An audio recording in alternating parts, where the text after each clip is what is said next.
এই জিনিসটা আপনাদের আমাদের ভক্ত শ্রোতাদের জন্য তুলে ধরতে চাই। আমরা প্রতিদিন আমাদের দৈনন্দিন জীবনের একটি অতি প্রয়োজনীয় সামগ্রী হলো পেট্রোলিয়াম গ্যাসোলিন। আমরা গাড়িতে যে গ্যাস ভরি এবং যেটা দিয়ে গাড়ি চালনা করি। নামটা কি?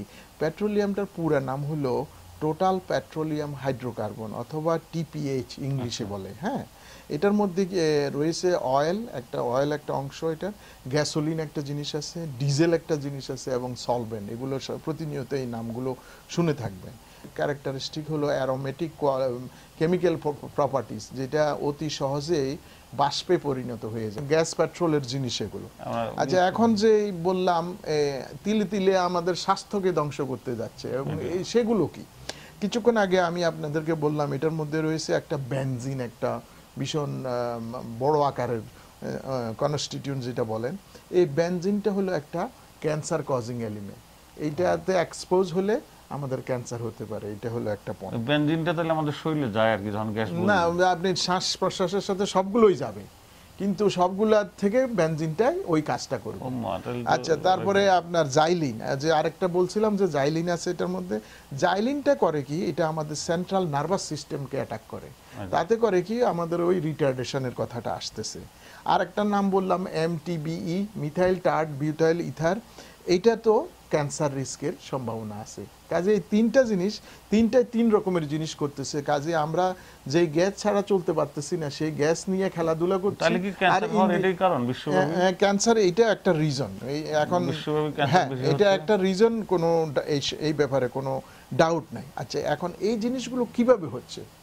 এখন আমরা প্রথমেই বললাম পেট্রোলের বা গ্যাসোলিনের একটা ধর্ম হলো অতি তাড়াতাড়ি এটা বাষ্পে পরিণত হয়। যখনই গ্যাসটা আপনার বদ্ধ জায়গা থেকে, ট্যাঙ্ক থেকে বা পাম্পিং সিস্টেম থেকে স্পিল করে, লিক করে বাতাসে এসে গেল, তাহলে এটার অংশটা বাতাসে ঢুকে গেল।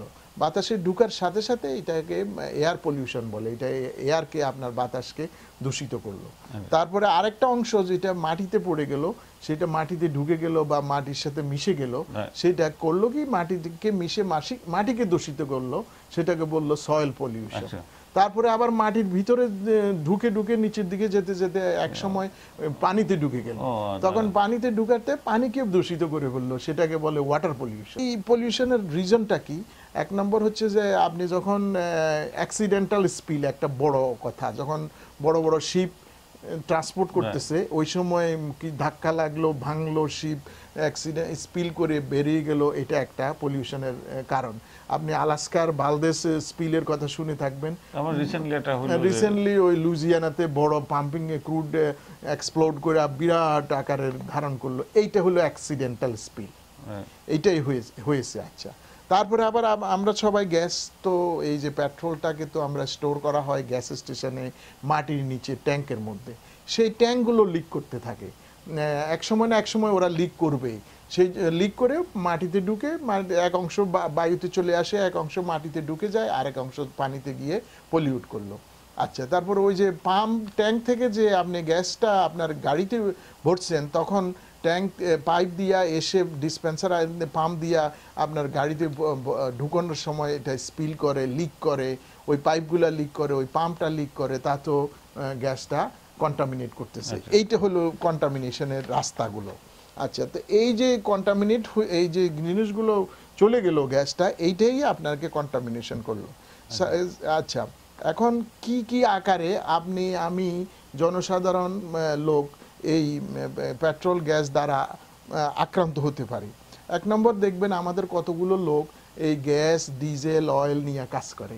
তারা ওই গাড়ির মেকানিক, গাড়ি সার্ভিস করে, গাড়ির অয়েল চেঞ্জ করে, ফিল্টার চেঞ্জ করে, গাড়ির ইঞ্জিন খোলে, তাদের হাতে, গায়ে, নিঃশ্বাসে ওই অয়েলগুলো লাগতেছে, তাই এটা ভিতরে যাচ্ছে।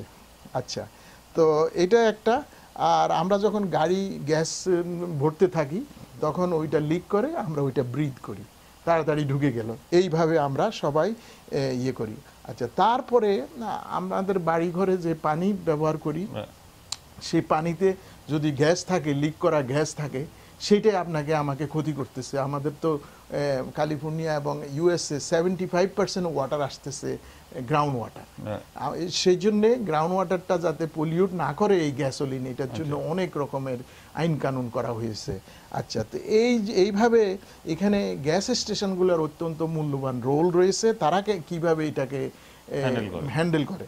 সেই জন্য ডিসপেন্সারগুলো, ট্যাঙ্কগুলো, আপনার পাইপগুলো যেটা দিয়ে গ্যাস সরবরাহ করা হয় সবগুলোই মাটির নিচে। আচ্ছা, এর জন্য সরকারি কোনো এজেন্সি নাই যারা? সেটা আসতেছি, সেই কথাটা আসতেছি, এখনই আসবো। সেই জন্য ট্যাঙ্কগুলো মাটির নিচে থাকে যাতে সহজে বাষ্পায়িত না হয় এবং লিক যাতে বন্ধ করা হয়, কোনো গাড়ি বা কোনো অ্যাক্সিডেন্টের ধ্বংস ক্ষতিগ্রস্ত না হয়।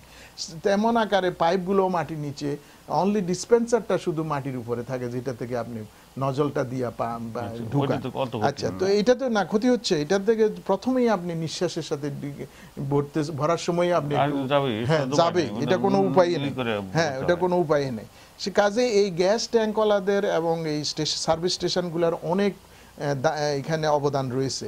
সেই জন্য তারা যদি এই লিক বন্ধ করতে পারে, তারা যদি এই লিক সারতে পারে, তাহলে এই জিনিসটা আমাদের এই ওয়াটার পলিউশন, সয়েল পলিউশন থেকে আমরা রক্ষা করতে পারি। আচ্ছা, সয়েল পলিউশন কিভাবে আমাদের ক্ষতি করে আপনি তো এটা বুঝতে পারছেন। আমরা বড়রা যদি সয়েলের উপর কোনো কনস্ট্রাকশন করতে যাই, তাহলে ওই সয়েলের সাথে আমরা কাজ করব, সয়েল থেকে ওই পেট্রোলিয়াম হাইড্রোকার্বন বেরিয়ে আমাদের নাকে দিয়ে ঢুকবে। আচ্ছা, আর আমাদের শিশুরা ওই ফিল্ডে খেলছে, খেলা করার সময় তারা ওই পেট্রোলিয়াম হাইড্রোকার্বনে এক্সপোজ হচ্ছে। দেখেন সয়েল কিভাবে ক্ষতি করছে। আর ওয়াটার কিভাবে করছে, যখনই পলিউটেড ওয়াটার পাবেন, বাচ্চাও খাচ্ছে, আমিও খাচ্ছি, আপনিও খাচ্ছেন, কাজে আমাদের ভিতরে ওই পলিউশনটা ঢুকতেছে। এই জন্য যতই হচ্ছে এটার আরেকটা লিমিটেশনও আসছে সাথে, এবং এটাকে আপনি ইঞ্জিনিয়ারিং ওয়েতে সেটেল করতে হবে। সেই জন্য এই যে ধ্বংসাত্মক হেলথ রিস্কটাকে মিনিমাইজ করার জন্য ইউএসসিপিএ, ইউএস এনভায়রনমেন্টাল প্রোটেকশন এজেন্সি, এই গ্যাসোলিন হাইড্রোকার্বনকে কন্ট্রোল করার জন্য এবং রেগুলেট করার জন্য অনেক আইন কানুন জারি করেছেন। প্রথমে তারা একটা আইন জারি করেছেন যে প্রথমে তারা নির্ধারণ কতগুলা টার্গেট এলিমেন্ট ঠিক করে দিয়েছেন যে এর বেশি বাতাসের মধ্যে বায়ুতে এমিশন দিতে পারবে না, তোমরা এর বেশি বায়ুতে ছাড়তে পারবে না। তুমি যদি প্রডিউস করো, তুমি যদি প্রসেস করো, তুমি যদি সার্ভিস স্টেশনের মালিক হও, তোমার এখান থেকে লিক করে অতটুকু যেতে পারবে না। যেমন কি বেশি গেলে ওইটা অবজেকশনেবল এবং ওইটা তুমি ঠিক করতে হবে। যেমন ওরা প্রথমে দিয়েছে এই আন্ডারগ্রাউন্ড স্টোরেজ ট্যাঙ্ক, যেখানে গ্যাসগুলা জমা রাখে মাটির নিচে, তাদের জন্য রেগুলেশন করছে এবং তাদের যাতে কোনো লিক না করে। তারা লিক করে যদি গ্রাউন্ড ওয়াটারে চলে যায়, ওই বেনজিনের কথা যে বলেছি সেটা গ্রাউন্ড ওয়াটারে 5 পার্টস পার বিলিয়ন, 1 বিলিয়নের 5 ভাগের বেশি হইতে পারবে না। মানে ওইটা আপনি সহজে কিছুতে ধরতে পারবেন না, এটা যে কত ছোট একটা অ্যামাউন্ট, এত ছোট টার্গেট, কাজে এর নিচে যাইতে পারবেন না। ক্যালিফোর্নিয়াতে এটা আরো কম, ক্যালিফোর্নিয়াতে বলছে এটা 1 ppb, 1 পার্টস পার বিলিয়ন, মানে 1 বিলিয়নের 1 ভাগেরও বেশি হইতে পারবে না। ক্যালিফোর্নিয়ার গ্রাউন্ড ওয়াটারে আপনার এই বেনজিন ঢুকতে পারবে না। ওটুক গেলে ক্ষতি হয় না? না, ক্ষতি হবে, সেই জন্য এটাকে টার্গেট বলছে। আচ্ছা, এখন কি সেই টার্গেট পুরা করতে পারছে? হ্যাঁ, করতে চেষ্টা করতেছে এবং ওইখানে কাজ করতেছে তারা। আচ্ছা, তারপরে আরো বলেছি ওই যে আপনার ইথাইল বেনজিন বলছি, সেটা 300 পর্যন্ত যেতে দিবে। তারপরে টলিউন একটা আইটেম বলছি, ওইটা 150 পর্যন্ত দিবে। তারপরে ওই যে টিপিএইচ বা টোটাল পেট্রোলিয়াম হাইড্রোকার্বন বলছি, ওইটাকে বলছে আপ টু 100 পর্যন্ত দিতে পারবে। ওইটা আর একটু পার্টস পার মিলিয়ন, কিন্তু ওটা আর একটু বেশি সংখ্যায় দিচ্ছে। আচ্ছা, আর মাটিতে হইলে এটা বলছে আপ টু 1000 পর্যন্ত দিতে পারবে। মাটিতে একটু কম আর কি, ক্ষতিটা কম হয়, সেজন্য একটু বাড়িয়ে বলছে। পানিটা তো আপনি তাড়াতাড়ি খেয়ে ফেললেন, ওটা ঢুকে গেল, সেজন্য আর কি পানির থেকে ক্ষতিটা বেশি হয়। তো এইটা একটা নিয়ম তারা করেছে, এটা একটা আইন করেছে আমাদেরকে প্রোটেকশন দেওয়ার জন্য। এনভায়রনমেন্টাল প্রোটেকশন এজেন্সি না আইন করে বসে আছে এবং আইনটাকে অলরেডি এক্সিকিউট করছে। এবং আমেরিকার সমস্ত ট্যাঙ্কগুলো বিফোর 2000 সবগুলো আপগ্রেড করতে বাধ্য করা হয়েছে। আপগ্রেডের রুল জারি করা হয়েছে ইপিএ, না হলে তাদেরকে ফাইন দিতে হবে। সমস্ত আপগ্রেড মানে কি, সমস্ত ট্যাঙ্ক আগে ছিল সিঙ্গেল ওয়াল, এখন ওদেরকে ডাবল ওয়াল করতে হবে। আচ্ছা, হ্যাঁ, 2টা ওয়াল থাকতে হবে ওই ট্যাঙ্কটার মধ্যে। ট্যাঙ্কটা একটা ওয়াল ভিতরে, তারপরে আরেকটা ওয়াল বাইরে, একটা ট্যাঙ্কের ভিতরে আরেকটা ট্যাঙ্ক। আচ্ছা দুই ডাবল ওয়াল, যাতে ওইটা থেকে লিক করলে সেকেন্ডটাতে লিক করার আগে ধরা ফেলতে পারে। আচ্ছা তারপরে এই ট্যাঙ্কের লিক যেহেতু ধরা পড়ে ইমিডিয়েটলি, সেজন্য ওইটাকে একটা বিরাট কন্টেনারের ভিতরে বসাইতে হবে এবং সেই কন্টেনারটাকে 24 আওয়ার্স মেনটেন করতে হবে বাই টেকনোলজিক্যাল। তাহলে 3 ওয়াল কন্টেনার, একটা ওয়াল হয়ে গেল, কন্টেনারও আর একটা ওয়াল। আচ্ছা তারপরে আবার এটা ওই ওয়ালগুলা, ওই ইন্টারস্টিশিয়াল স্পেসটা, ওই যে দুইটা ওয়ালের ভিতরে যে স্পেসটা, ওইটাকে আপনি আবার একটা সেন্সর বসিয়ে মনিটর করবেন, যদি ওইটা থেকে লিক করলে এটা লিক করার আগে ধরে ফেলবে, গ্যাপ আছে একটু, তার না লেগে ওয়াল কিভাবে হলো দুইটা ওয়াল, সেই জন্য এটাকে মনিটর করা হলো। আচ্ছা এটা একটা আপগ্রেড হলো। এটা আবার ট্যাঙ্কের জন্য, তারা জানে এটা না? হ্যাঁ ওটা তো সব ট্যাঙ্কের গ্যাস স্টেশনালরা জানে। এবং এটা একটা ট্যাঙ্কের পাইপগুলো সেম ওয়েতে করতে হবে এবং ডিসপেন্সার আইল্যান্ডগুলো সেম ওয়েতে করতে হবে, সবগুলাই মনিটর করতে হবে রাত দিন 24 আওয়ার্স। সো এইটা একটা কাজ। আর এই কোনো স্পিল হইলে এটা ক্লিন করতে হবে। যেমন ক্যালিফোর্নিয়াতে দেখেন, ক্যালিফোর্নিয়াতে এই পর্যন্ত ওরা এখন বর্তমানে বলতেছে 38,243 গ্যাস স্টেশন অ্যাক্টিভ আছে এখন। 38,000 গ্যাস স্টেশন। আচ্ছা তারপরে আর কথাটা শুনেন, ক্যালিফোর্নিয়া সবচেয়ে বেশি। আচ্ছা আর সারা আমেরিকা হলো 5,97,000, 6 লক্ষের কাছে, বুঝছেন? সারা আমেরিকাতে এতগুলো সার্ভিস স্টেশন, তার মধ্যে 38,000 ক্যালিফোর্নিয়া। আচ্ছা তারপরে কিন্তু ক্যালিফোর্নিয়াতে কতগুলো স্টেশনে লিক হয়েছে তাতে বলছে তারা 43,422টা স্টেশনে লিক হয়েছে। 43,000 লিক হয়ে গেছে, 43,000 স্টেশনে লিক হয়েছে, যার মধ্যে থেকে মাত্র 38,000 গ্যাস স্টেশন এখন কাজ করে, অ্যাক্টিভ আছে। তার মানে কতগুলো বন্ধ হয়ে গেছে অলরেডি, বেশ কয়েক হাজার। হ্যাঁ বেশ কয়েক হাজার বন্ধ হয়ে গেছে। আচ্ছা তার মধ্যে থেকে এরা করতেছে কি, অলরেডি 34,000 স্টেশনের ক্লিন আপ করে ফেলছে ওরা, মানে যেগুলা পলিউট করছিল সয়েল ওয়াটার, ওটা ক্লিন করছে। হ্যাঁ আচ্ছা আর বাকিগুলাতে এখন ক্লিন আপ চলতেছে বা কমপ্লিট হওয়ার পথে, আরো প্রায় 9,400 স্টেশন। ক্যালিফোর্নিয়া অনেক অ্যাডভান্স আছে এই সমস্ত ব্যাপারে। ক্যালিফোর্নিয়া এই স্টেশনগুলোকে সহযোগিতা করার জন্য এবং এই গ্যাস স্টেশন ফাইন্যান্সিয়াল হেল্পও করছে। এবং আমরা যে গ্যাস কিনি, এই গ্যাসের সাথে তারা একটা ট্যাক্স যোগ করেছিল, এটাকে বলে under UST clean up fund. ওই টাকাটা ইউএসটি ক্লিন আপ ফান্ডে যেত, সেখানে জমা হতো, জমা হতে হতে ওই যারা এই ক্লিন আপগুলোর জন্য অসুবিধায় পড়েছিল তাদেরকে তারা ফাইন্যান্সিয়ালি সহযোগিতা করেছে। কাজেই এই জন্য এই কথাগুলো বললাম যে দেখেন আমরা প্রতিদিনই গ্যাস স্টেশন বা গ্যাস ছাড়া চলতে পারি না, এই গ্যাসটা একটা অত্যন্ত বড় হাতিয়ারও আমাদের ক্ষতি করার জন্য।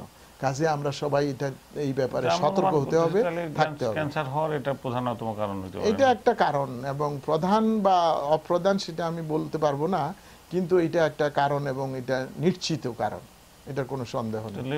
এই পর্যন্ত আজকে প্রিয় দর্শক, আমরা তাহলে এখানে শেষ করছি। আপনারা ডক্টর জানার কাছে জ্ঞান গর্ব অনেক কথা শুনলেন, অনেক কিছুই আমরা বুঝতে পারি নাই, কারণ এটা আরো ব্যাখ্যার প্রয়োজন। আমরা পর্যায়ক্রমে পরবর্তী পর্যায়ে আরেকটু ব্যাখ্যা দিব, যাতে নাকি জিনিসটা সাধারণ মানুষের বোধগম্য হয় এবং তারা একটু কনসাস হতে পারে, সতর্ক হতে পারে।